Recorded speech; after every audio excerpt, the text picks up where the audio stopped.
The wind had a way of speaking across the plains, low and mournful, like a preacher dragging his voice through the dust. Jeremiah Boone had heard it all his life, and still it sounded as if the land itself was reminding him of the emptiness he carried inside. A man could live 30 years with calloused hands, a bent back, and nothing but cattle to show for it. Boone was one of those men. Folks in the county knew him, but not with respect.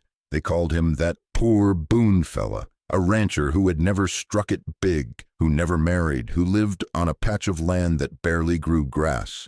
His herd was thin, his barn leaned sideways, and his pockets never seemed to hold more than a few coins at a time. He walked with the kind of weariness that told people that he had stopped expecting anything better from the world. That night, the saloon was thick with smoke and sweat. Lanterns hung crooked on rusty hooks, throwing more shadow than light. The piano in the corner stood silent. Even the player had given up, lost in a poker game with 3 other drifters. Boone took a seat by himself near the back, his hat low, coat covered with trail dust. He drank cheap whiskey, slow, like a man who wanted to stretch 2 nickels into a long night. Men laughed at another table, loud enough for Boone to hear every word. They were talking about a bet, one of those wild frontier stories that usually began with a swig of liquor and ended with someone losing his shirt.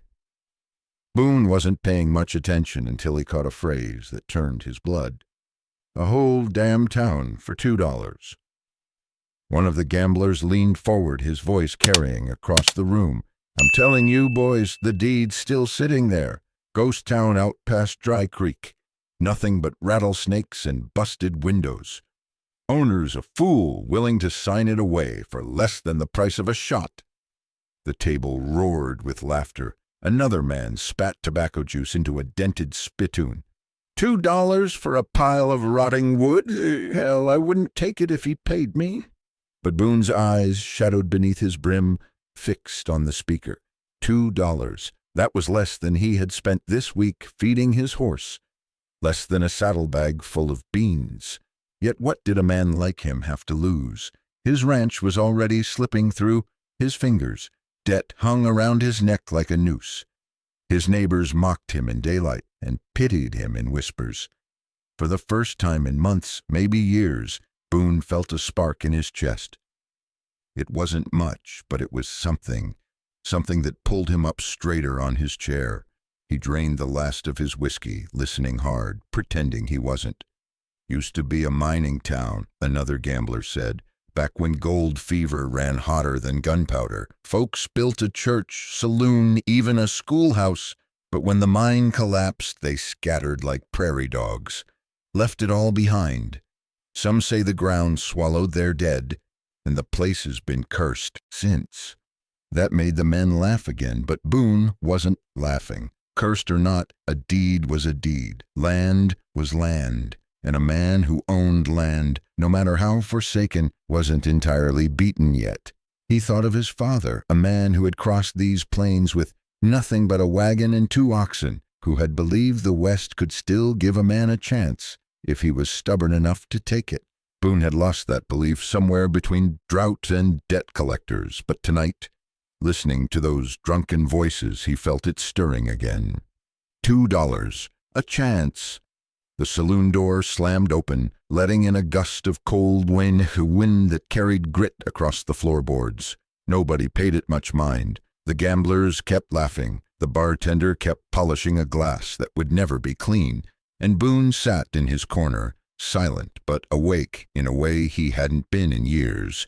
He reached into his pocket, felt the thin scrape of coins. Enough, just enough. He clenched them tight in his fist, as though holding on to the last thread of destiny. His eyes glinted under the brim of his hat. The faintest flash of fire in a man long thought burned out. By the time the night was over, Boone knew what he had to do. Jeremiah Boone was never a man of bold gestures. Most of his life had been marked by caution, by waiting, by making the kind of small decisions that kept a man breathing but never gave him reason to hope. Yet here he was holding in his hand the last of his coins, staring at a deed that no one else wanted, preparing to do something the whole county would call lunacy. When the papers were signed, Boone didn't celebrate. He didn't smile. He simply folded the deed, tucked it inside his worn coat, and left without a word. The men at the saloon howled with laughter. "Boone's gone mad," one shouted, slapping his thigh. Another chimed in, $2 for a ghost town. He's the biggest fool this side of the Rio Grande." The laughter followed Boone out the door, echoing behind him like gunfire at his back. He didn't turn around. The ride to the town took half the day, the sun burning the horizon until it bled orange and red. His horse, a tired gray gelding with ribs showing through its hide, carried him faithfully down the dusty trail. Boone kept his eyes fixed ahead. The weight of the deed in his pocket felt heavier than gold. For the first time in years, he carried something that might belong to him, something larger than cattle or fence posts. As the land opened, the town appeared in the distance like a mirage, a cluster of shapes rising out of the desert heat. Boone slowed his horse. From afar it looked alive, but as he drew closer, the truth settled on him like a stone. The first building he passed was a blacksmith shop, roof caved in, tools rusted to flakes. Beyond it, the windows of the general store gaped like hollow eyes. A church stood at the center, its steeple cracked, the bell long gone. The doors hung crooked on broken hinges. The wind moaned through empty frames, carrying with it the smell of rot and dust. Everywhere Boone looked, decay stared back. He rode slowly down the main street, hooves clopping against the warped boards of the walkway. Signs dangled unreadable. A shutter banged against a wall with each gust of wind, a lonely heartbeat in a town that had none left. Still, Boone pressed forward. This was his town now, no matter how ruined. When the sun dipped below the horizon, shadows stretched long across the ground. Boone tethered his horse outside the saloon. Its paint had long since peeled away, leaving bare boards splintered by the weather. The swinging doors creaked as he pushed them open. Inside, the smell of old whiskey and mildew hit him like a fist. The bar stretched across one wall, dust thick on its surface. Glasses sat where they had been left decades ago, cobwebs claiming them as their own. Chairs lay toppled on the floor. In the corner, the piano stood, its keys yellowed and chipped, but still intact, like a sentinel waiting for someone to touch it again. Boone set his pack down and gathered wood. With steady hands, he built a small fire in the hearth. The flames caught, filling the room with warmth and flickering light. For the first time that day, he let himself breathe deeply. He was alone, but no longer in the cramped shack he had called home. He was alone in a place that belonged entirely to him. The fire crackled. Boone ate from a tin of beans, listening to the wind whistle through the cracks in the walls. His eyes roamed the room, imagining the noise and laughter it once held. Miners slamming their mugs, a pianist pounding the keys, women dancing on the stage. It was strange, sitting among ghosts, but Boone felt something else stirring too, possibility. Hours passed. Boone leaned back against the bar, eyes heavy with fatigue. The fire had burned down to glowing embers. He thought of his father again, of the way the man had taught him never to run from hardship. "A man ain't dead till he stops trying," his father used to say. Maybe this was Boone's last attempt to prove he wasn't dead yet. The saloon had grown still, too still. Boone's head lifted, ears straining. At first he thought it was the wind again, but no. The sound was clearer, sharper, a note, then another, piano keys. Boone froze, heart pounding. The piano sat in the corner, untouched, dust covering its frame, yet from it came a slow, deliberate melody, faint but undeniable. He rose to his feet, every muscle tense. His boots scraped the floorboards as he approached. The firelight flickered across the ivory keys. No one sat there. The bench was empty, but the sound continued. a mournful tune echoing through the hollow room as if played by invisible hands. Boone reached out, touched the piano lid. The music stopped instantly. Silence crashed down on him like a hammer. Only the wind remained, whistling outside, rattling the broken windows. He backed away slowly, eyes fixed on the instrument, breath short and uneven. His rational mind told him it was nothing, a trick of the wind, maybe wood contracting in the night. But deep in his chest, another voice whispered that the town was not as empty as it seemed. Boone sat back down, staring into the dying fire. He clenched his fists until his knuckles whitened. He had bought this place. Fool's decision or not, it was his. If the town wanted to scare him away, it would have to do more than play ghost songs on a piano. Still, as he lay down to sleep, Boone kept his revolver close at hand, and long after his eyes closed, he swore he heard that piano playing again. The news traveled faster than dust in the wind. By the third day of Boone's arrival, men from neighboring ranches and towns rode out just to see him with their own eyes, to convince themselves that Jeremiah Boone had truly gone mad enough to buy the cursed ghost town. They came in groups, sometimes 3, sometimes 10, leaning on their saddles with grins as wide as their hats. They pointed at him while he worked repairing a broken shutter, dragging boards into place, or leading his gray gelding down the street that echoed with emptiness. Boone didn't answer their jeers, though their laughter stuck to him like burrs. "Look at him," one of them said, voice sharp with amusement. "The poor fool thinks he owns something." "Doesn't he know what happened here?" another replied, lowering his voice with mock gravity. "Ain't you heard? Every man who struck gold in this place ended up in the ground before he could spend it." The riders nodded, spitting tobacco into the dirt. They called it the blood gold curse, a tale older than Boone himself. According to the whispers, when the mine collapsed years ago, it wasn't an accident. Some claimed the earth had taken its revenge for men tearing too deep. Others said greed had led to murder beneath the surface, and that the soil had drunk so much blood it would never release its gold without claiming another soul. Boone had heard plenty of ghost stories in his life. He'd lived long enough on the frontier to know fear was as common as hunger, and most men preferred to dress it up in tales about curses rather than face the harder truth. Greed killed more men than bullets. Still, at night, when the wind howled through the broken church steeple and rattled the saloon windows, he felt the weight of those words pressing close. On the fourth night, Boone sat in the saloon, staring at the embers of his fire. The piano in the corner had stayed silent since that first eerie tune, but the silence was not comforting. It was the kind that seemed to wait, listening for him to falter. He rose and walked the length of the room, boots stirring up dust. His lantern threw long shadows across the walls, peeling wallpaper curling like dead skin. That was when he saw it.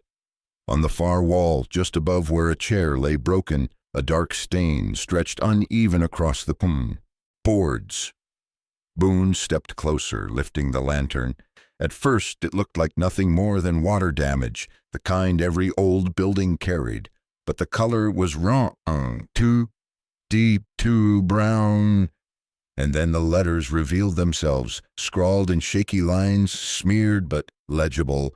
The words stretched across the wood, "Don't dig any more."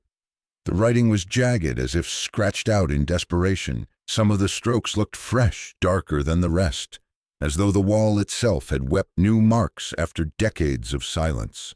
Boone's breath caught. His hand tightened around the lantern's handle until his knuckles ached. He bent closer, the smell rising to meet him. Not mold, not rot. It was iron. Old blood. For a long moment, Boone stood frozen, staring at the warning.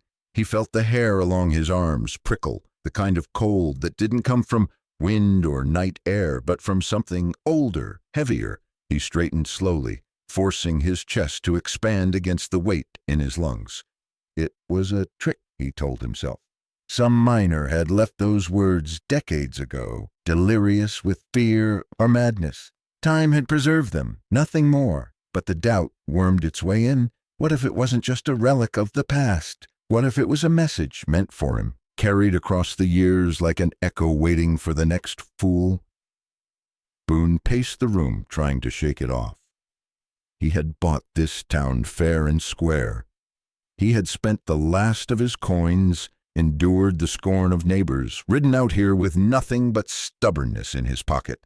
He would not be chased away by old stories and faded stains on wood, yet his mind wouldn't let it go.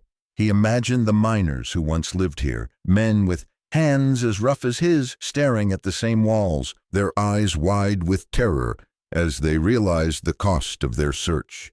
He could almost hear their voices rising out of the ground, warning him to stop before it was too late.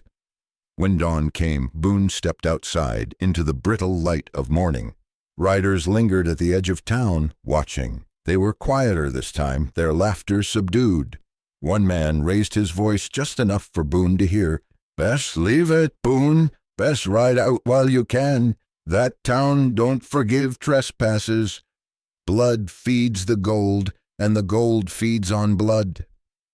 The others nodded. Their horses pawed nervously at the earth, as if even beasts could sense the weight pressing down on the ruins. Boone met their eyes one by one. He didn't answer. Instead, he turned and walked back into the saloon, shutting the door behind him.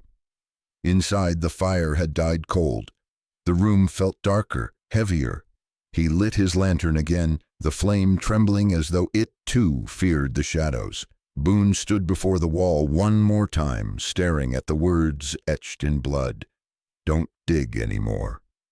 His jaw tightened. Fear coiled in his gut, but alongside it rose something else, defiance. He had been mocked, broken, dismissed for too long. If there was truly something buried beneath this town, whether treasure or curse, he would face it. Boone lowered the lantern, clenched his fists, and whispered into the empty room, "I'll be the judge of that." The silence gave no answer, but the shadows seemed to lean closer, listening. And for the first time, Boone wondered if he hadn't just bought a ghost town after all, but a graveyard that was still hungry.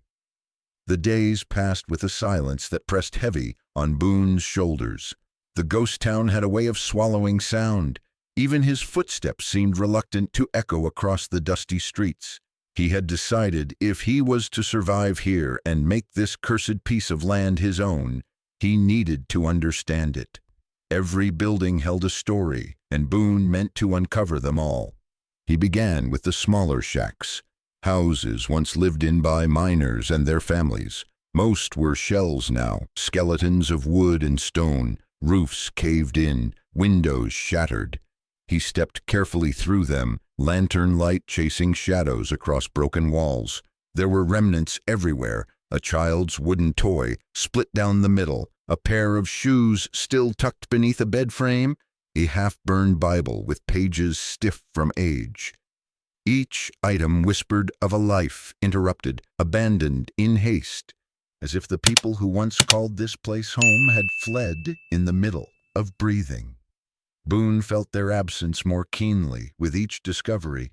Ghosts didn't always appear in form. Sometimes they clung to objects, to silence, to the hollow ache left behind. On the 5th day, Boone forced open the door to what had once been a general store. The shelves sagged, lined with glass jars fogged by time. Mice scattered at his intrusion, their small claws scratching across the floor. Behind the counter he found ledgers brittle with dust. He flipped through the pages, reading names of customers who no longer drew breath. Purchases of flour, beans, gunpowder, whiskey, simple needs of a growing town. The last entries ended abruptly, weeks before the mine collapse. After that, the ledger fell silent. Boone closed it slowly, feeling the weight of finality in his hands. It was in the saloon cellar, however, that he made the first discovery that truly unsettled him. The trapdoor creaked when he pulled it open. The air rising from below was damp, carrying the smell of rot and rust. Lantern in hand, Boone descended the narrow steps, each one groaning under his boots. The cellar stretched wide beneath the saloon, its stone walls sweating with moisture. Barrels lay toppled in corners, their contents long since spoiled. Rats scurried into cracks as the lantern's light touched them, and in the far wall, half hidden beneath fallen beams, Boone saw it, a safe, rusted but unmistakable, the metal stamped with the worn insignia of a mining company. Boone's breath quickened. He knelt before it, brushing away years of dust with his sleeve. The lock had long since corroded, the hinges eaten by time. With effort he wedged a crowbar beneath the edge and pried. The door gave with a shriek of protest, metal snapping like brittle bone. Inside were scraps of paper, curled and yellowed, the ink faded but still readable. Boone gathered them carefully, holding them to the lantern's glow. Letters, reports, notes scrawled by hand. They spoke of a company strike that had filled the town with prosperity, miners hauling cartloads of ore, merchants thriving, families celebrating. But threaded through the words was a shadow, rumors of instability in the mine, of tunnels weakening, of management ignoring warnings in the pursuit of profit. One letter chilled Boone more than the rest. It spoke of an explosion, not an accident, but sabotage, a deliberate act meant to bury men alive, to hide something more valuable than gold. The writer's name was smudged beyond recognition, but the tone was frantic, terrified. Boone read and reread until the words blurred before his eyes. The story of the town was no longer just one of collapse and abandonment. It was darker, bloodier. He imagined the miners trapped beneath tons of rock, their cries swallowed by earth. He imagined the survivors above, forced into silence, carrying secrets no man should. When Boone finally lifted his eyes, he felt the cellar pressing in around him. The shadows seemed deeper, the air thicker. He stuffed the letters into his coat, extinguished the lantern, and climbed back into the saloon. But the town was not finished with him yet. That night, as he lay restless on the floorboards, Boone turned the letters over and over in his mind. There had to be more. A secret this large would not hide in words alone. It would leave marks in the land itself. The next morning, Boone set out again, this time to the church. The structure loomed over the town like a skeleton, its steeple cracked against the sky, its doors hanging wide as if forever in surrender. Inside, the pews were broken, hymn books scattered, the pulpit tilted. Light streamed through a hole in the roof, cutting sharp angles across the dust. Boone's boots echoed as he walked down the aisle. His eyes caught on a framed picture crooked on the far wall, nearly swallowed by cobwebs. He pulled it down, coughing as dust exploded around him. Behind the picture, hidden against the plaster, was a folded piece of parchment. Boone opened it carefully, afraid it would disintegrate in his hands. It was a map, hand-drawn, edges frayed, ink faded but still clear enough. The lines showed the town, each building marked with precision.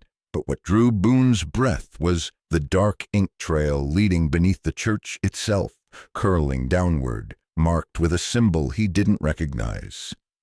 Beside it, scribbled in shaky handwriting, were two words that made his pulse race. "Entrance here?" Boone's heart hammered. He traced the line with his finger from the surface down into the earth. A hidden passage, leading to whatever the miners or their killers had meant to bury. The air inside the church felt colder. He lifted his eyes toward the cracked ceiling, half expecting to hear the creak of unseen footsteps, to feel the weight of invisible eyes watching. The silence was complete, yet filled with something expectant, as though the town itself held its breath. Boone folded the map and slid it into his coat beside the letters. He stood for a long while in the empty church, the light slicing across his face, dust drifting like spirits in the air. He knew now that his decision had carried him far past foolishness. The town was not just a ruin, it was a tomb filled with secrets, guarded by fear, cloaked in whispers of curses, and beneath its broken church lay the key to it all. Boone turned toward the doors, his boots heavy on the floorboards. Behind him, the words carved in blood inside the saloon echoed into his memory, "Don't dig anymore." Yet the map in his pocket told him the opposite. Dig, dig deeper, and Boone, against the warnings of the living and the dead alike, knew he would. Boone cupped his palm over the wick, coaxing the flame to life until the torch flared and painted the ruined nave in a trembling amber. Dust drifted like ash from a long-forgotten sermon. He set his jaw, lowered himself to the flagstones before the altar, and pried at the joints with a rusted chisel. A ribbon of cold air slid from the seam and brushed his knuckles. He worked in a rancher's rhythm. Score, wedge, lever, breathe, pry. By noon, a square of floor was up, revealing nothing but stubborn earth. Boone fetched a shovel from the saloon and returned to the sanctuary. He sank steel into dirt. The ground answered with dull, resentful thuds. As he dug, distant rattles and the hush of wind drifted through broken glass. Each strike drove deeper until the blade bit something denser than soil. Boone knelt, brushed aside crumbs of clay, and found a plank smoothed by old hands. A trapdoor lay there, buried just enough to be missed by anyone without a map and stubbornness. He cleared its edges and tested the ring set into the wood. He tugged. The trapdoor came up on half hinges, burping earth that smelled of wet iron and graves. A ladder descended into a throat of black. Boone lowered the torch and watched the light vanish after 3 rungs, swallowed whole. He strapped the deed against his chest, set his boots on the rung, and climbed. The church above shrank to a square. The air cooled with each step until his breath made a pale fog. At the bottom his boots met stone. The tunnel ran east and west, braced with timbers black with age. Water ticked somewhere in the dark. The air held a faint metallic tang. Boone held the torch high and turned his body slowly, letting the light crawl across the walls. Carved in soot near the ladder, a hand had written 3 crooked letters, G-O-D. The O was smeared. He chose the eastward drift. The roof forced him into a stoop. Old supports groaned as he passed. He found an abandoned pick lying in a puddle that mirrored the flame.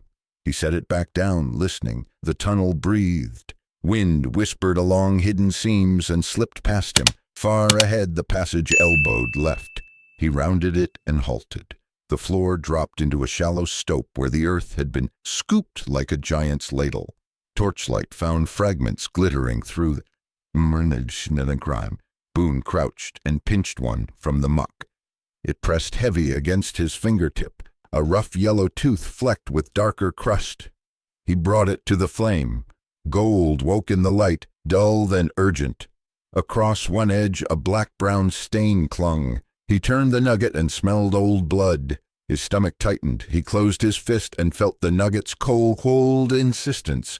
He looked around, saw scrapes where sacks had been dragged, scuffs of boots etched into clay. This was no chance pocket.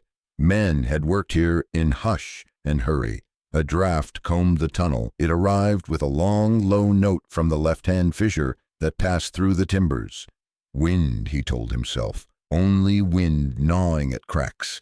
Yet the tone held something mournful. He moved the flame closer and saw where the wall had been widened, then disguised with rubble and clay. He scraped with his knife until the false face gave. Behind it, a crawl space opened, hardly a man's width. Cold bled from it. Boone listened. The note came again, steadier now. He thrust the torch ahead, slid to his knees, and entered the crawl. Rock pressed the hat from his head. Gravel fretted his palms. He wriggled forward until the passage opened into a chamber no bigger than the saloon storeroom. The ceiling sagged with a ribcage of beams. In the center, on a crate rotted to lace, lay a row of little cloth bundles. Boone touched one. It collapsed into dust. Something within thudded and rolled. Then another. He peeled the fabric and revealed a thumb-thick sprout of raw gold. Seeded with that same black-brown bloom, more nuggets lay scattered where rats had carried bundles off. He gathered several and set them carefully in his hat. the only clean bowl he owned. The wind's moan rose once more, nearer now, but softer. Boone stood in the center and turned, registering exits, counting timbers. Beneath the church, under a town that had laughed itself into forgetting, the earth remembered. It stored fever, greed, prayer, scream. It stored the gold. It stored the price. He raised the torch. Soot blooms wallpapered the ceiling. On one beam he found finger streaks, where someone had steadied a bloody hand. The prints ended at the far wall, where the stone was too smooth, too clean, like a scar. Boone pressed his ear to the cold, and heard the wind travel the bone of the hill. Not souls, not words, only air learning loneliness. He opened his palm and looked at the nugget. The stain had turned the color of old coffee in the heat. Proof enough, he thought. Proof enough to keep going. For a minute he just stood there, letting the weight of it settle into his bones the way night settles into a canyon. Seasons had rolled over this town while a secret slept inches beneath boot leather. Snow melting off shingles, heat splitting boards. Coyotes trotting the main street under winter stars. He pictured men bent in this very hollow, whispering as they loaded sacks, the kind of hurried quiet that means a gun waits near the mouth of a tunnel. He pictured a lookout in the church rafters, and a mule ticking its hoof at the door. A lamp snuffed, a breath held, a signal tapped, a rush, a shout, a wall of dust like the breath of a monster. Boone left the chamber with the hat cradling its dull stars and crept back through the crawl, careful not to brush the flame against the timber ribs. The wind's voice dwindled behind him until the only sound was the small arithmetic of his breath. At the junction he paused, listened, and chose the other direction. The westward drift sloped gently, the air dried, timbers grew scarce, the walls squeezed tight. Boone hunched and moved on, torch held low to keep smoke from his eyes. Twice he pried at seams and found only grit. At last the passage opened into a small chamber, cut with better care. The corners were squared, the walls had been skimmed with a mason's patience. In that clean quiet, Boone saw something that did not belong to miners at all. It was a stone box the length of a man, capped with a deliberate lid. Dust lay on it in a settled sheet. Boone stepped closer, reached, then drew his hand back, surprised at his own caution. He had found gold and the echo of blood, but a box like this held something final. He pressed his palm to the lid, set the torch in a crack, and leaned his shoulder. The lid gritted and rolled a thumb's width. He worked it inch by inch until a seam opened. The light slid inside, revealed cloth rotted to lace, bone whitened by long darkness, and buttons that still kept their stubborn shine. Across the ribs lay a coat of Federal issue, eaten but recognizable. On the breast, a silver oval had endured. Boone lifted it, cradling its weight between thumb and forefinger. Verdigris ringed the edges, but the face was clear. A single phrase, cut deep, threw back the light. Keeper of secrets. His mouth went dry. Boone set it on the lid and breathed until his hands stilled. Beneath the bones, at the hip, he found a small journal bound in leather, turned to bark. The spine wanted to crumble. He eased it open with his knife. Ink had survived in stubborn tracks. The handwriting was narrow and cautious. Boone read by the torch. The writer named himself only once with blurred initials, but the narrative was clear. He had been sent by federal authorities to observe a mining concern. He found worse. Ore spirited out at night through a church tunnel, wagons doctored to weigh light, ledgers cooked. Men had died, not all by accident. Then a page stained dark along the margin. The agent wrote of a quarrel underground, shots among timbers, a blast meant to pinch off witnesses. He found had tried to intervene, flashing his badge and a warrant. The men had laughed. A lantern was kicked. A revolver was raised. Another page. He wrote that he had been hurt, the tunnel behind closed by the blast, and he would not see daylight again. He chose this chamber because the air here was kind, and the stone box would hold him. He left the badge upon his chest for anyone honest who might find him, and tucked the journal at his hip. Boone touched the badge where it lay bright meat on the lid. Keeper of Secrets. Promise, Burden, Epitaph. He turned the last pages. Names had faded into ghosts. One notation remained. A symbol, a circle bisected by a vertical line matching the mark on the map.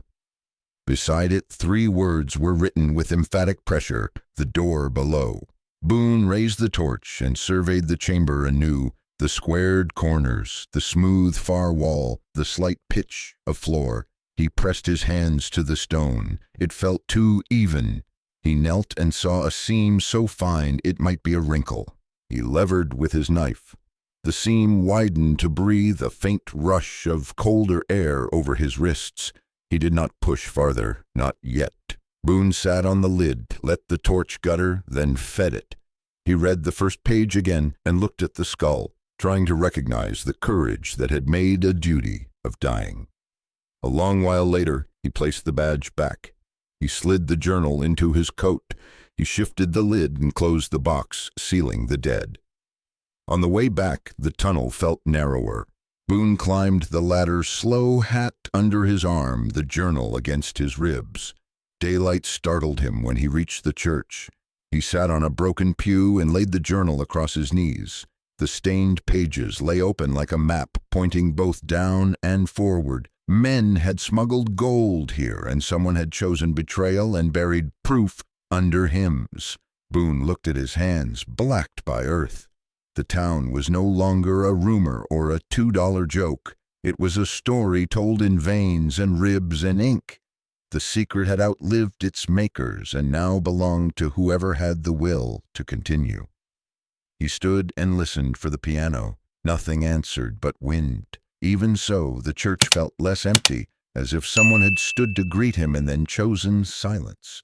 Boone blew out the torch and walked into the afternoon, with the badge's words beside him. Keeper of Secrets, he thought, and knew the title would not leave him now. The tunnel sloped downward, narrow enough that Boone's shoulders scraped against the timbers. His torch sputtered, sending nervous sparks up the soot-darkened beams. He pressed on anyway, boots sinking into soil that had not felt the weight of a man in decades.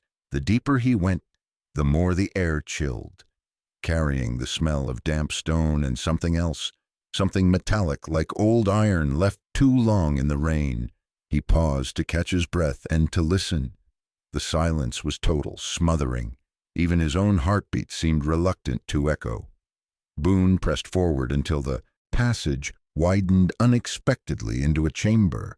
The walls here had been cut clean, squared like a craftsman's work, not the jagged hacking of miners in a rush.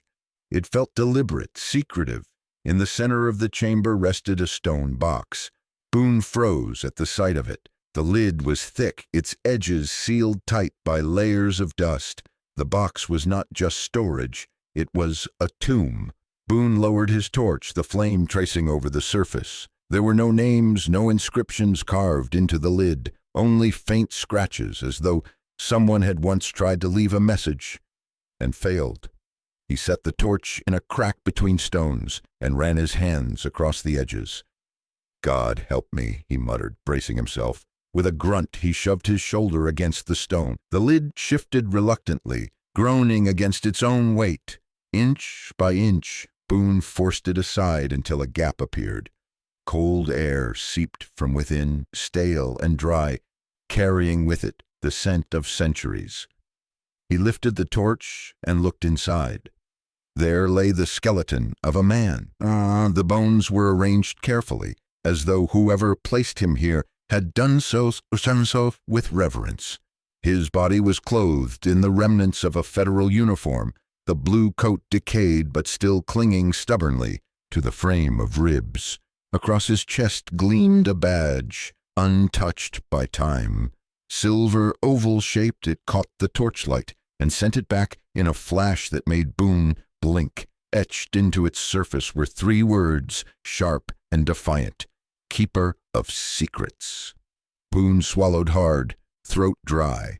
He reached in, hesitating, then brushed dirt from the badge. The metal was cool, heavier than he expected. Who had this man been? A soldier, an agent, someone sent to guard the truth of what happened in these tunnels? Boone's pulse quickened. He knew instinctively this was no ordinary corpse. Beside the skeleton lay a book. Its leather binding had rotted, the cover dark with mold. But Boone could see the spine had been stitched strong. With delicate care he lifted it, fearing it would collapse into dust. He opened it slowly, the brittle pages crackling like old firewood. Words appeared faint but legible in places where ink had survived. Boone leaned close, holding the torch steady, reading line after line in silence. It was a journal. The writer told of arriving in the town as a federal observer, dispatched after rumors reached Washington that a mining company was skimming more than gold. He had uncovered smuggling routes, secret tunnels leading out beneath the church. He had found ledgers that proved the company's deceit, but when he confronted the men in charge, violence answered instead of confession. Boone turned another page. His eyes caught on jagged lines, hurried script. The writer spoke of betrayal. The mine collapse had not been an accident. It was an explosion set intentionally to bury men and evidence alike. Those who died below had been silenced to protect greed. The final entries chilled Boone's blood. The man had been wounded in the blast, trapped in the lower chamber with no hope of escape. He wrote of sealing himself inside the stone box, leaving his badge across his chest for any who might find him, and his journal as witness. He wrote of the gold, blood gold, he called it, that was carried through these tunnels under cover of night, traded and hidden, washed in death. And then one final sentence pressed deep as though carved with his last strength. There was betrayal among us. One of our own chose gold over men, and for that this town will never rest. Boone sat back on his heels, torch flickering shadows across the hollow eyes of the skeleton. Betrayal. The word burned in his mind. This was no curse born of superstition. This was blood spilled by choice, and secrets buried with malice. He closed the book carefully, tucking it into his coat. His fingers lingered on the silver badge. The words engraved there, Keeper of Secrets, felt less like a title and more like a command. Whoever this man had been, he had passed the burden on. Now Boone carried it. The chamber seemed to grow colder as he stood. His torch trembled, throwing restless light over the bones. He replaced the badge gently on the skeleton's chest. The empty sockets seemed to stare back at him, not accusing, not pleading, but waiting. Boone drew in a slow breath. For years he had been a man mocked, forgotten, a failure in the eyes of his neighbors. Now he stood in the depths of a ghost town, holding proof of crimes that had shaped its ruin. For the first time he felt less like a fool and more like a witness chosen by fate. But the weight of it pressed heavily. What was he supposed to do with knowledge buried for decades? Gold could bring fortune, yes, but it had already claimed lives. Miners, innocents, perhaps even this federal agent himself. He looked once more into the tomb. Dust swirled in the air, settling on the bones, on the badge, on the stone. Boone whispered hoarsely, "You kept your secret. Now it's mine." He pulled the lid back over the box, sealing the skeleton again in darkness. The sound of stone grinding shut echoed like thunder in the chamber. Torch in hand, Boone turned back toward the tunnel. His boots scraped against the dirt as he walked slowly, the journal thumping softly against his chest inside his coat. Every step forward seemed to echo the words that would not leave him: betrayal, secrets, blood, gold. When he finally reached the ladder and began the long climb back to the surface, Boone knew his life had shifted. The man who had walked into this town with only $2 was gone. The man emerging now carried the ghost of a federal agent, the burden of a secret older than himself, and the knowledge that the gold lying under his feet was paid for with blood. And somewhere in the silence of the tunnels, Boone could swear he heard a voice whisper, not wind this time, but something nearer, older. Don't dig anymore. But Boone already had. And he knew he would again.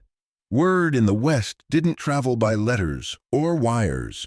It traveled by mouths thirsty for gossip and by boots eager for trouble. By the time Boone returned to the surface from the tunnels beneath the church, rumors had already seeped across the plains like spilled kerosene. They said Boone had struck gold. They said he had found more than a ghost town. They said he had unearthed something worth dying for. By the end of the week, riders appeared on the ridges at dawn, watching from a distance. Lone silhouettes against the horizon, horses stamping restless at the sight of the ruined town. Boone felt their eyes even when they didn't come closer. He knew what they were, scavengers drawn by the stink of treasure. The first to arrive openly were drifters, 2 men with pistols too clean for their ragged coats, offering to buy the deed from Boone for a handful of silver. When Boone refused, they spat in the dust and rode off. The next day 4 more came. By the third, they were nearly a dozen, and then came Clayton Reeves. Boone saw him long before he heard his voice. Reeves rode at the head of 6 men, all dressed in trail-worn black, dust trailing behind like smoke.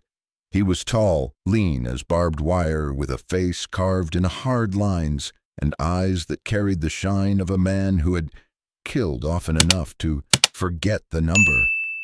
Reeves dismounted in the middle of Main Street. His boots struck the boards with authority, spurs jangling like warning bells. The men behind him spread out with practiced ease, rifles slung across their shoulders, revolvers heavy at their hips. The town, empty for decades, suddenly felt alive with danger. Boone stood on the steps of the church, arms folded across his chest. He said nothing as Reeves approached.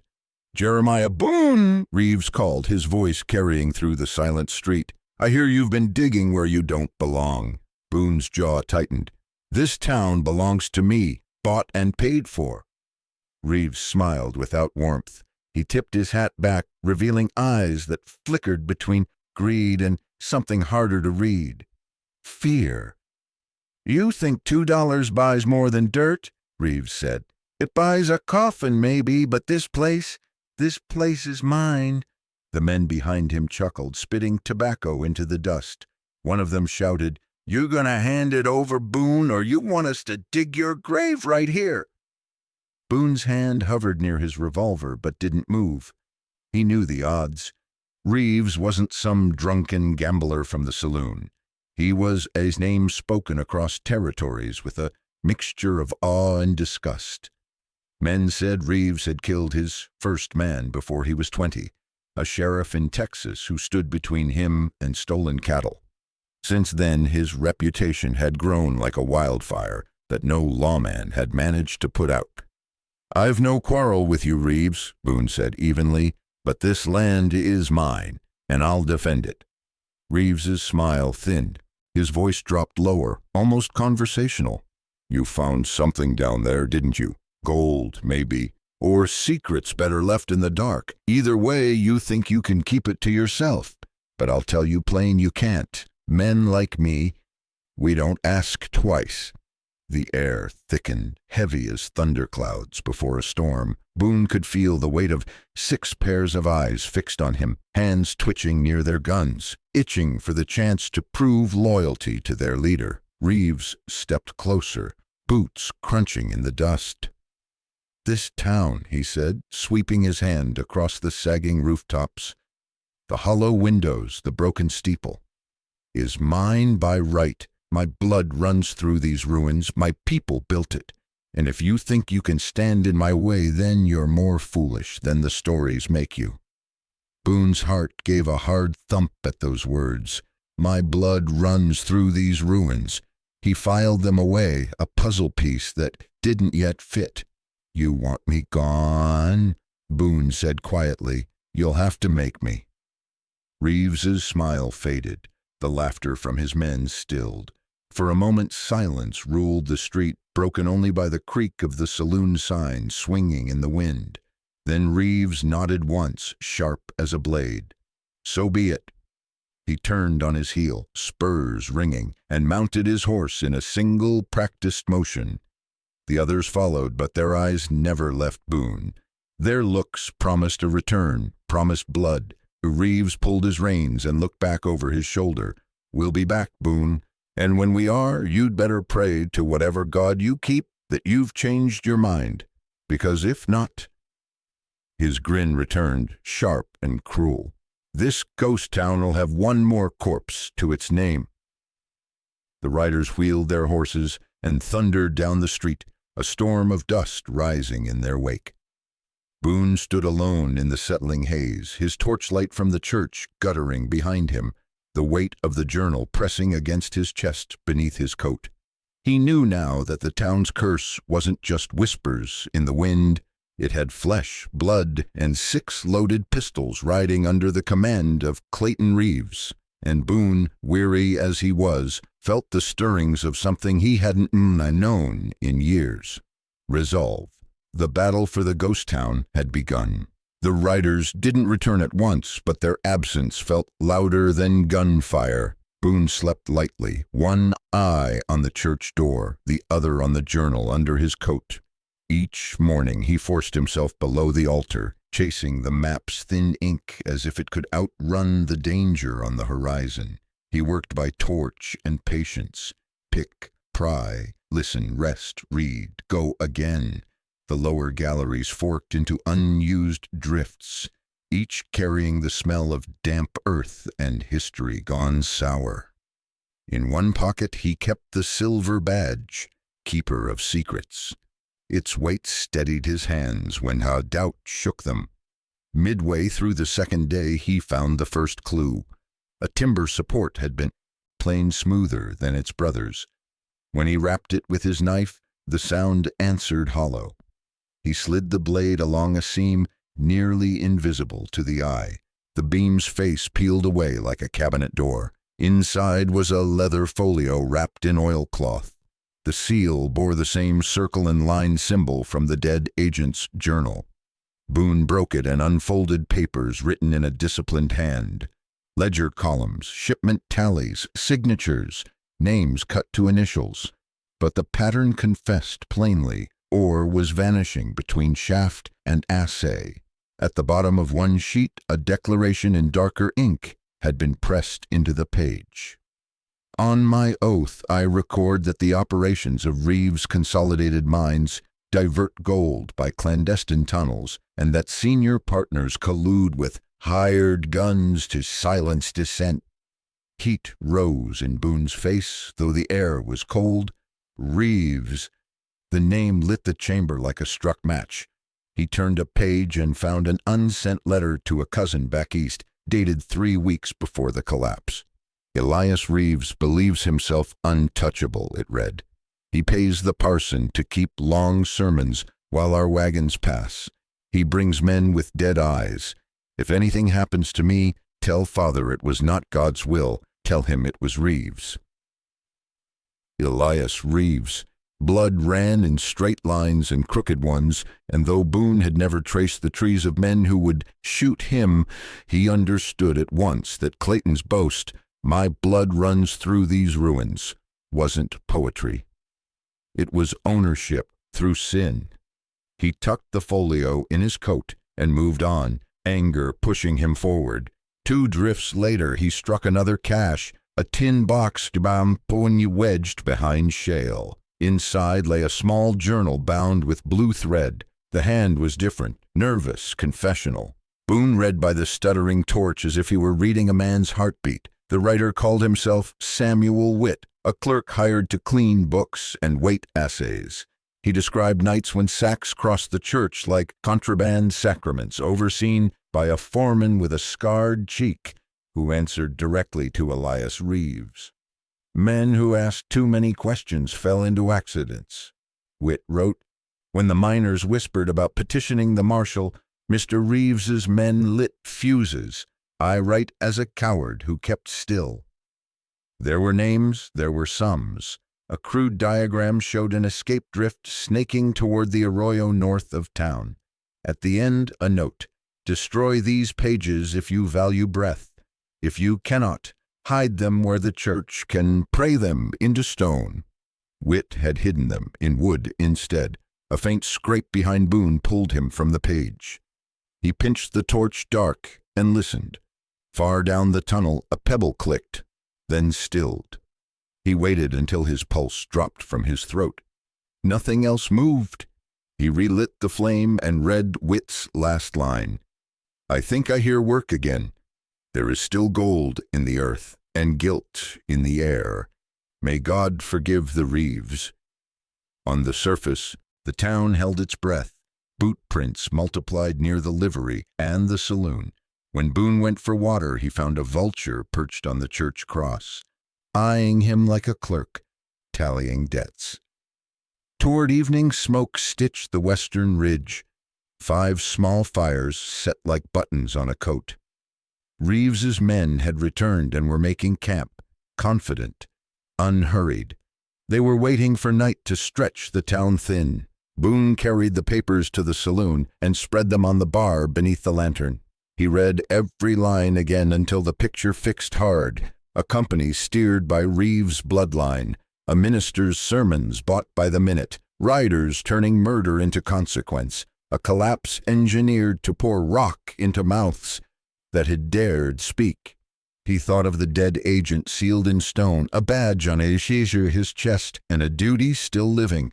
The curse wasn't wind and superstition, it was ledger ink and gun smoke. Footsteps brushed past the door close to midnight. A shadow paused at the window. Boone lowered the lantern and waited, revolver balanced in his palm. The shadow slid away. From the street came a man's low laugh and the scrape of a match, then the hush of voices counting. He returned to the bar. One paper lay folded small between the folio leaves. He opened it and found a single paragraph in the same steady hand as the ledger. If this reaches honest eyes, it read, know that Elias Reeves ordered the blast that sealed the east shaft and marked the town for death. The gold moved that night under psalms. The dead paid for the living's wealth. Burn this and you will be safe. Keep it and you will be hunted. Boone held the page over the lantern's small flame. Heat licked his knuckles. He lowered his hand and set the confession beside the others. Outside, a coyote barked once, as if to seal an oath. He looked toward the church. The map in his pocket and the journals on the bar aligned into a single truth sharp enough to draw blood. Clayton Reeves hadn't come to claim a fortune. He had come to bury a history. Gold was bait. Silence was prize. From that moment, Boone understood the shape of the fight. It wouldn't be a skirmish over ore. It would be a trial held in dust and night, with witnesses older than the men who would shoot. He holstered his revolver and wrapped the papers in oilcloth. When he stepped into the street, the night felt like a court. The wind carried ash. On the ridge, a horse snorted as if smelling sentence. Truth, then, Boone said to the dark. Let's see which of us can live with it. Type A, Boone B. Reeves. The desert had a way of warning men before it struck. That evening, as Boone stepped outside the church, the air was too still. The horizon glowed a strange copper, and the wind that came carried not relief but grit, fine as ash, sliding between his teeth. He knew before the first howl rose. Tonight would not be like other nights. By dusk, the sky split with a storm. Sand boiled on the horizon like a rising sea, blotting out stars, swallowing moonlight. Boone's horse stamped nervously, nostrils flaring. The ghost town braced itself, windows rattling, doors slamming open and shut, as if the dead had returned in fury. Through the growing roar, another sound cut in. Hooves. They came out of the storm like shadows ripped free from the earth. Clayton Reeves and his gang, 7 riders swallowed by dust. Their bandanas were tied tight, eyes narrowed to slits against the sand. Rifles gleamed beneath flashes of lightning. Boone tightened his grip on the revolver at his side. The storm was no accident. It was cover, Reeves had chosen his night well. "Boone!" Reeves's voice cracked through the wind like a whip. "This ends tonight. Hand over what you found, or your blood will join the dust."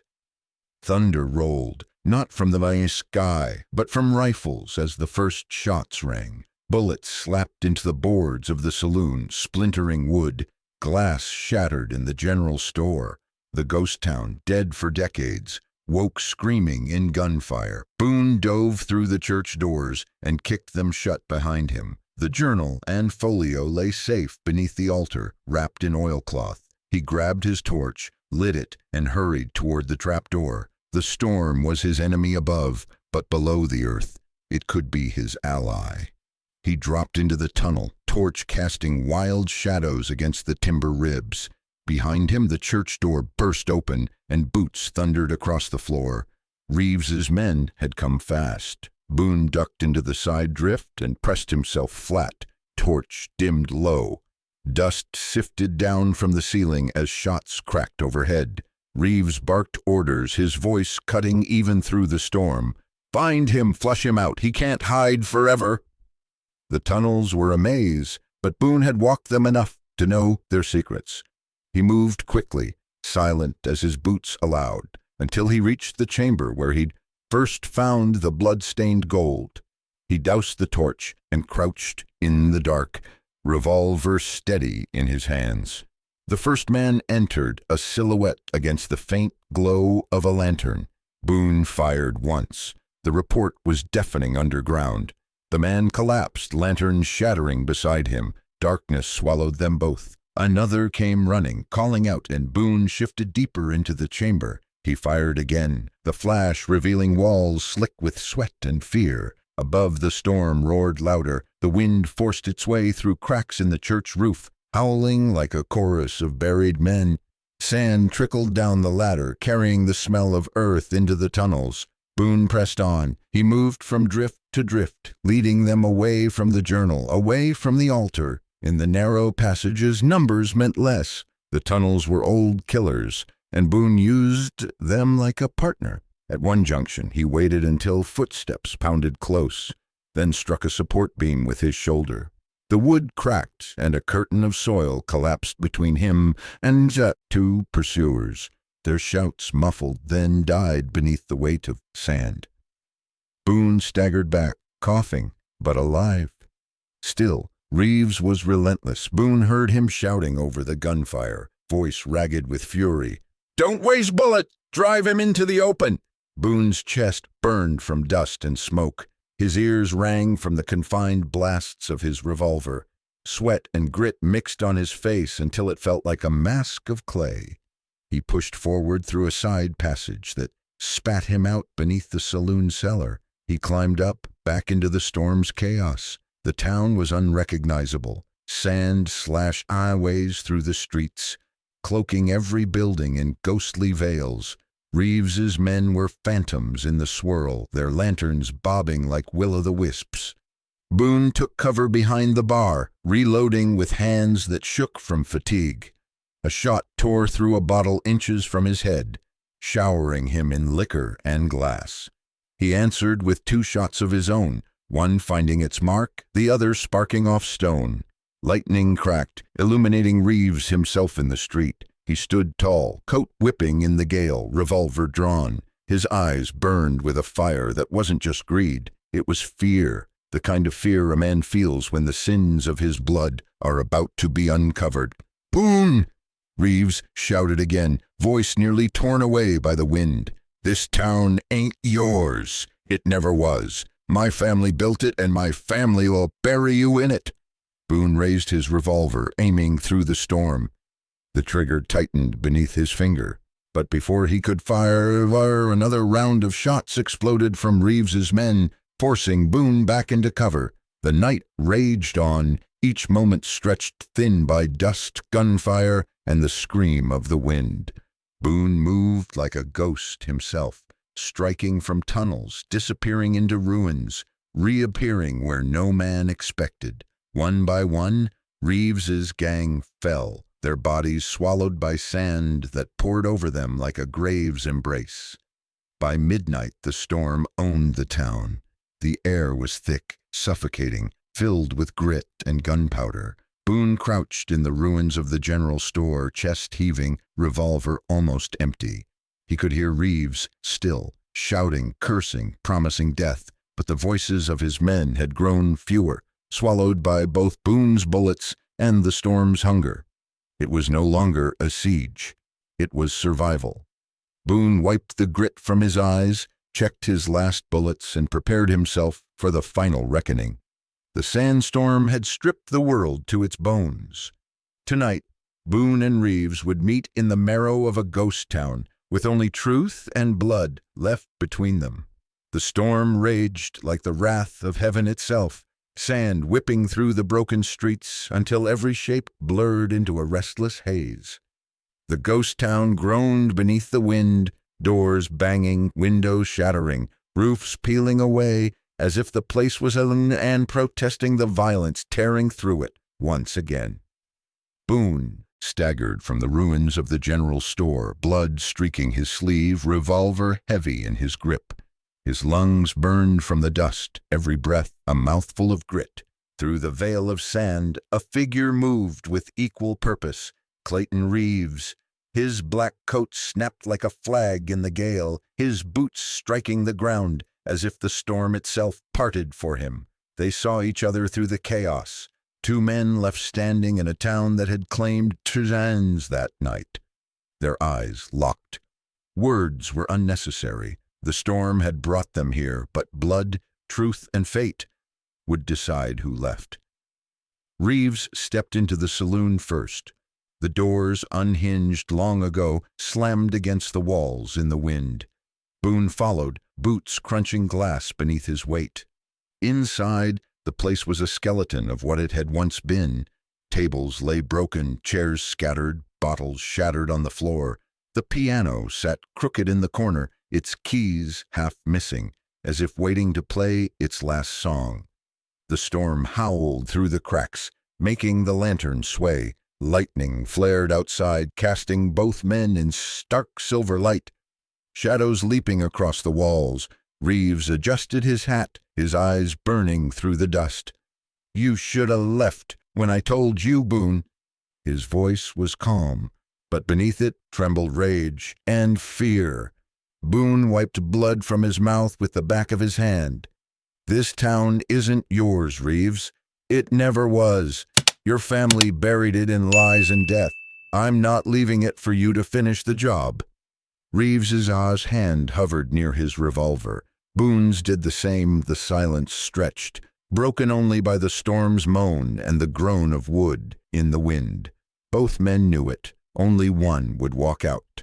Then, like a cue from the heavens, thunder cracked. Lightning split the sky. Both men drew. The first shots rang almost as one, deafening in the confined space. Splinters erupted from the bar, glass shattered behind them. Boone dropped to a crouch, rolling behind an overturned table, bullets whining past his ears. Reeves stalked forward, gunfire flashing with every step, his silhouette a specter in the flickering light. Boone returned fire, his bullets tearing chunks from the wall beside Reeves. The outlaw ducked behind the bar, reloading with practiced ease.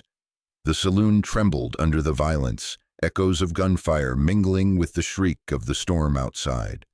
For a moment, silence again, both men catching breath, listening, waiting for the other to move.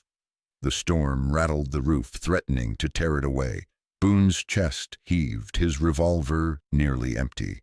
He shifted, crawling toward the piano. Another shot ripped across the room, sparks jumping from the stove behind him. Reeves's voice followed, mocking, furious. "You think you're some savior? You're a fool, Boone! My family built this town. My blood runs in its bones. You can't take that from me."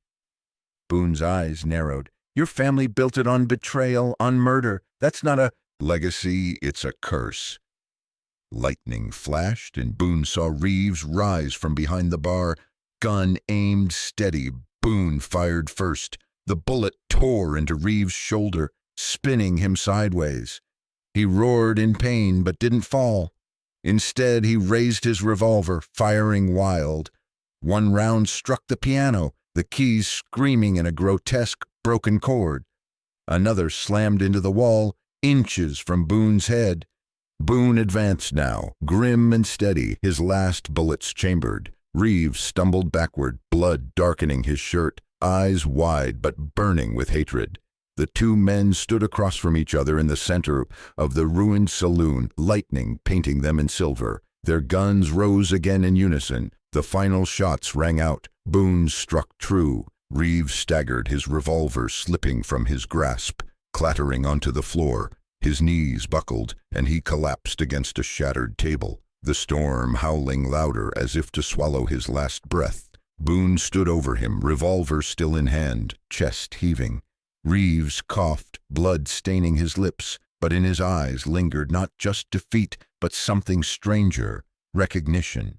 He struggled to speak, voice broken but sharp enough to cut. You think this fight was about gold? You don't understand, Boone." Boone frowned, lowering his weapon slightly. Reeves reached weakly for him, his hand trembling, bloody fingers clawing at Boone's coat. His voice dropped to a rasp.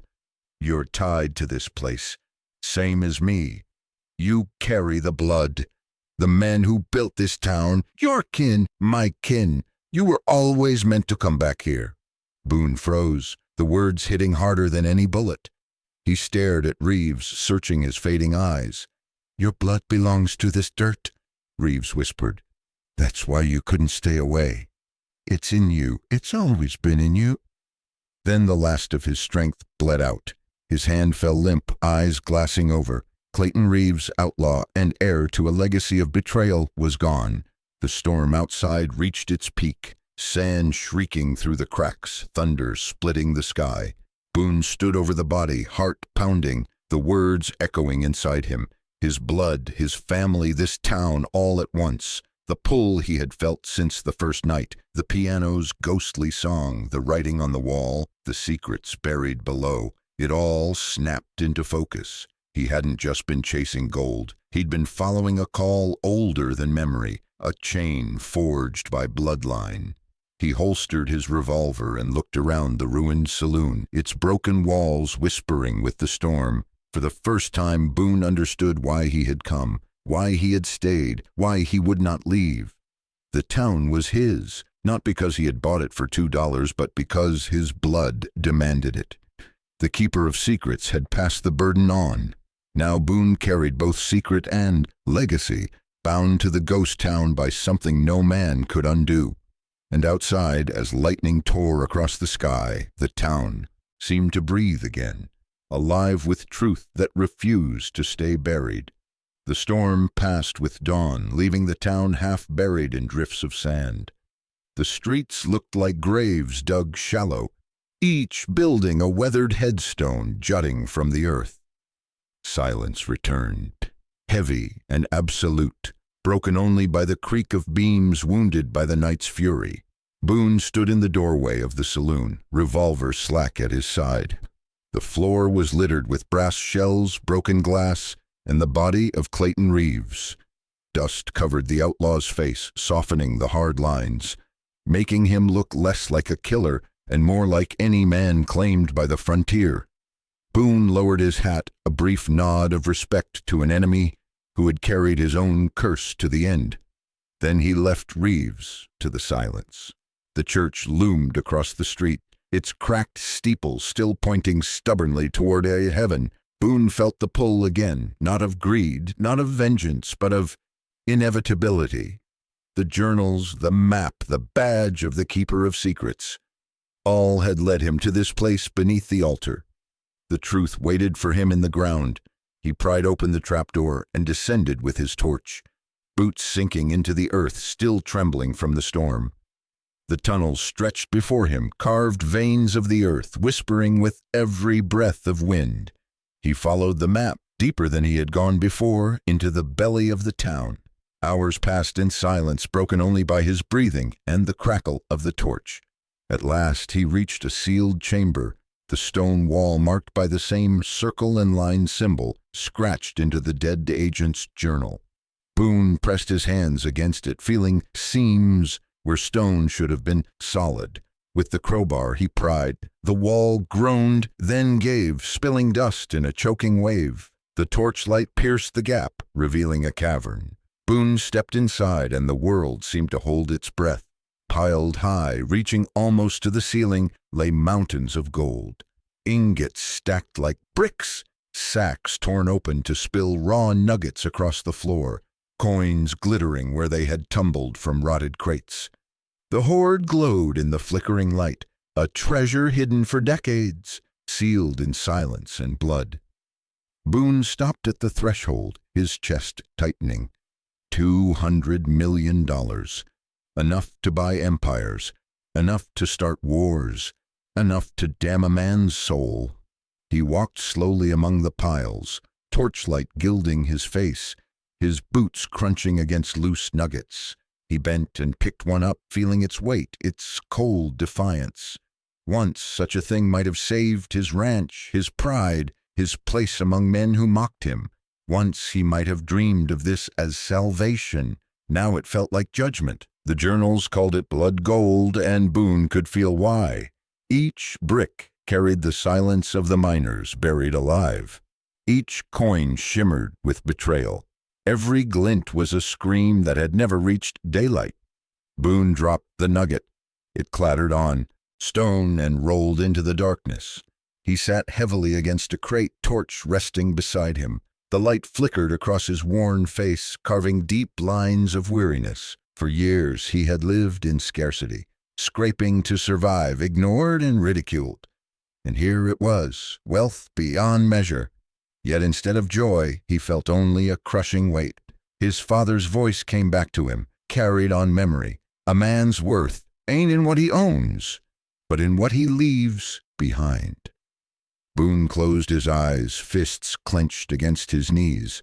What would he leave behind if he claimed this gold? Another chapter of greed, another graveyard town, or could he somehow break the chain? The battle inside him raged longer than the storm had. Visions came unbidden, pitting out of the desert with wagons laden in gold, buying land, building a kingdom with his name etched in stone. But other visions followed. Gunmen like Reeves rising from every horizon, drawn by the scent of treasure, tearing the land apart, leaving corpses in their wake. Boone opened the journal again. The last page, stained with age, seemed to speak directly to him. The one who holds this gold holds also its curse. Spend it for yourself and the blood will find you. Spend it for others and maybe the land will forgive. Forgiveness. The word struck him harder than any bullet. Could a town born in betrayal be reborn in justice? Could he take this fortune, this mountain of stolen lives, and give it back to the earth in a way that mended instead of destroyed? He stood, torch raised, surveying the golden cavern one last time. It was beautiful and terrible, both promise and prison. His reflection shimmered in the polished sides of the ingots. Jeremiah Boone, a man who had been nothing, now faced with everything. His voice rasped against the silence. Not mine to keep, but maybe mine to use. The decision settled over him like armor. He would not flee with the hoard, nor would he bury it again. He would turn the weight of it into foundations, schools, homes, a town reborn where a ghost town had stood. The gold would not be his salvation, but the salvation of others. Boone turned and left the chamber, sealing the wall behind him. As he climbed back into the church, dawn broke through the shattered roof. Sunlight struck the altar, and for a moment the cracked wood seemed whole again, lit by a golden glow that had nothing to do with treasure. In Boone's eyes burned not greed but resolve. He was no longer a poor rancher mocked in the saloon. He was the keeper of secrets, heir to a curse, and bearer of a choice that would shape the land. And he had chosen. The sun rose, slow and red over the desert, spilling light across the broken steeple of the church. For the first time in decades, the ghost town was quiet, without feeling empty. The storm had scoured it clean, leaving roofs canted, windows shattered, but also a stillness that was less death than rebirth. Jeremiah Boone stood in the main street, hat in his hands, boots buried ankle-deep in the sand the storm had left behind. Behind him, the cavern full of gold weighed heavy on his thoughts, but no longer as temptation. It was a foundation waiting to be laid. The days that followed turned Boone from a wanderer into a builder. He rode out to the nearby settlements, his face hard but his words steady, telling anyone who would listen that the old ghost town was alive again. He hired carpenters and masons with wages pulled from the first melted ingots. He brought lumber by wagon, stone by mule, nails and hammers by the crate. Men came, first skeptically, then eagerly when they realized the pay was real. Hammers rang where silence once ruled. The broken roofs came down and new beams rose. The church's bell tower, shattered for years, was straightened board by board. Dust gave way to fresh paint, and laughter returned to streets that had only known whispers. Children came next, families poor and scattered along the border who had never dreamed of a place to belong. Boone set up a schoolhouse in the rebuilt general store, its shelves now lined not with whiskey and gunpowder, but with slates and chalk. A woman named Clara Hensley, widowed by the mines long ago, took up the task of teaching, her voice steady where once it had trembled in grief. The saloon rose again too, though not for gambling and blood. Boone had it rebuilt as a hall for gathering, meals shared, songs sung, disputes settled without bullets. The piano was repaired, its broken keys replaced, and on nights when the wind blew gentle instead of cruel, the music spilled into the street, chasing away the memory of ghostly notes that had once haunted Boone. Every coin spent was like lifting another stone off the graves of the miners who had perished. Boone could feel it, as though the town itself approved. The curse that had whispered through tunnels and rattled windows was not gone, but it was quieter, soothed by the noise of hammers and voices. Yet Boone never forgot the truth. Beneath the foundation still lay bones and betrayal. The journals he had found he kept locked in a chest, their pages a reminder of what greed had cost. On sleepless nights he read them again, his rough hands turning fragile pages, making sure the story of Reeves's treachery would not fade with time. He might have claimed the gold for himself, bought land, vanished into comfort. But Boone understood now that such comfort would never have lasted. Blood gold consumed those who clutched it tight. The only way forward was to spend it not for himself, but for those who had nothing. So he did. By the second year, travelers passing through the desert no longer spoke of the place as a ghost town. They called it Boone's Crossing, a settlement where a man could find a hot meal, a roof for his children, and work enough to keep hunger away. Stories spread of a tall rancher with dust still in his beard and calluses still on his hands, who spent his fortune not on himself, but on his town. Boone, for his part, asked for no statues, no songs. His satisfaction came from the sound of children reciting lessons in the schoolhouse, the sight of families kneeling in the rebuilt church, the smell of bread from arm ovens that had been cold for decades. One morning, Boone climbed the stairs of the church tower, his steps slow but steady. The bell, newly recast from melted gold, hung ready. Its surface gleamed faintly in the rising sun, not gaudy but honest, a symbol of wealth turned to service. He wrapped his hands around the rope and pulled. The bell rang. Its note rolled across the desert, deep and resonant, shaking the air with a sound the land had not heard in a generation. It was not the eerie echo of ghosts, not the hollow clang of warning. It was strong, steady, alive.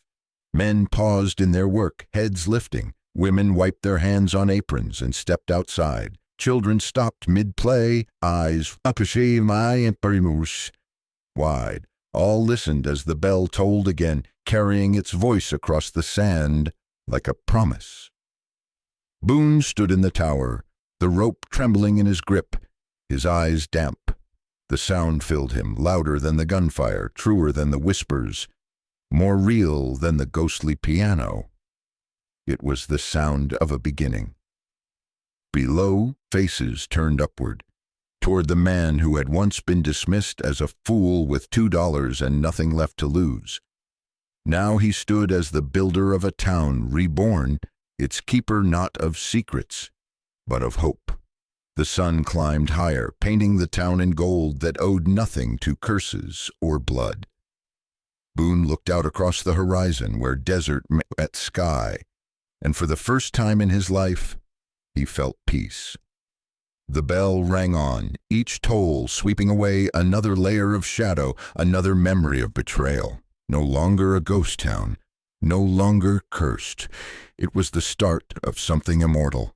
And Boone, standing tall in the tower, hat in his hand, listened as the bell of a new dawn proclaimed the birth of a story that the West would never forget.